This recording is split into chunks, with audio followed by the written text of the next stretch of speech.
নমস্কার বন্ধুরা, আজকে আমি বানাবো নিরামিষ মটর পনির। তার জন্য নিয়ে নিয়েছি পনিরগুলো এভাবে কেটে নিয়েছি, আর মটরশুঁটি এড়িয়ে ধুয়ে পরিষ্কার করে রেখে দিয়েছি। আর আদা, কাঁচা লঙ্কা, টমেটো নিয়ে নিচ্ছি। টমেটোটা একটু বেশি লাগবে।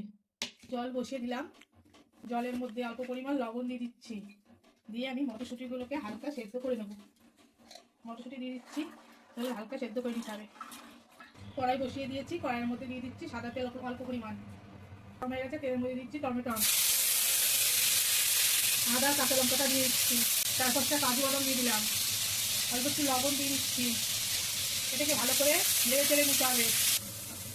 টমেটোটা ভালো করে ভাজা হয়ে গেছে, এখন এটা নামিয়ে একটু ঠান্ডা করে এটা একটা মিহি পেস্ট তৈরি করে নিতে হবে। দিয়ে দিচ্ছি, তেলটা ভালো করে গরম করে নিতে হবে। তেল গরম হয়ে গেছে, পনিরগুলো ছেড়ে দিচ্ছি। পনিরগুলো এখন হালকা করে ভেজে নিতে হবে উল্টে পাল্টে। আমি উল্টে দিচ্ছি। পনির ভাজা হয়ে গেছে, আমি তুলে নিচ্ছি।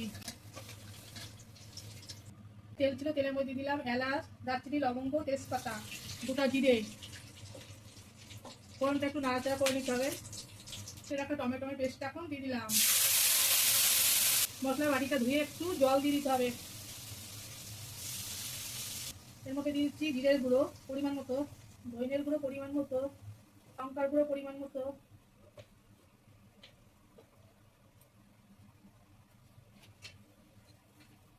লবণ,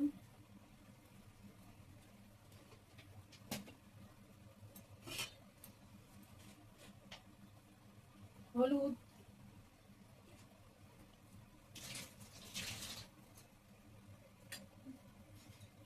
মশলাটাকে ভালো করে কষিয়ে নিতে হবে।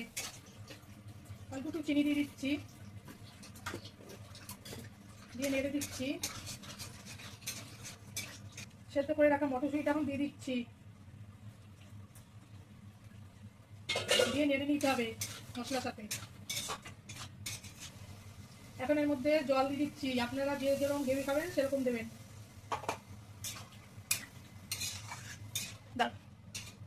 ঝোলটা এখন ফুটুক, তারপরে ফিরে আসছি। এখন আমি পনিরটা দিয়ে দিচ্ছি, দিয়ে একটু ফুটিয়ে নেব। এখন আমি কাসুরি মেথি দিয়ে দিচ্ছি,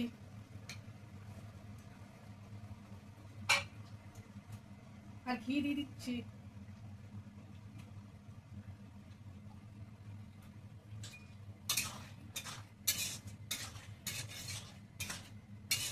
আমার রান্নাটি হয়ে গেছে, আমি এখন নামিয়ে নিচ্ছি। আমার যদি এই মটর পনিরের রেসিপি আপনাদের ভালো লেগে থাকে, অবশ্যই লাইক, শেয়ার ও সাবস্ক্রাইব করে দিতে ভুলবেন না। ধন্যবাদ।